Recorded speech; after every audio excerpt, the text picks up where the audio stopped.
ไม่สูงค่าข้าวเดมาเอาตั้งคลิปการต่อสู้มาผักตอนถึงผู้สนใจเอาเขากูก่ออยู่ค่ะลุกใจจนหลงถูกปอปันตัวต่ำให้ต่อสู้ลูกน้องตะเบ1-10ในคาออแคนดอไปด้วยปันเห็นเป็นแห้งเสียกำค้า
พันเนี่ยผมพาเข้าสิงพวกนี้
10ของพ่อ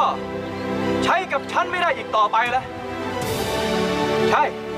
ฉันเป็นโจรไม่ใช่นักบุญแต่ในเมื่อพ่อมีกฎของพ่อได้ฉันก็มีกฎของฉันเหมือนกัน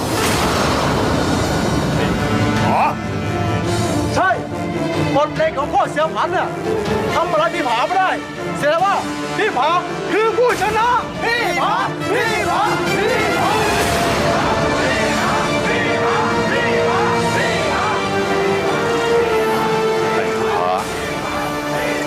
ตอนนี้ไปกูจะประมาทมึงอีกไม่ได้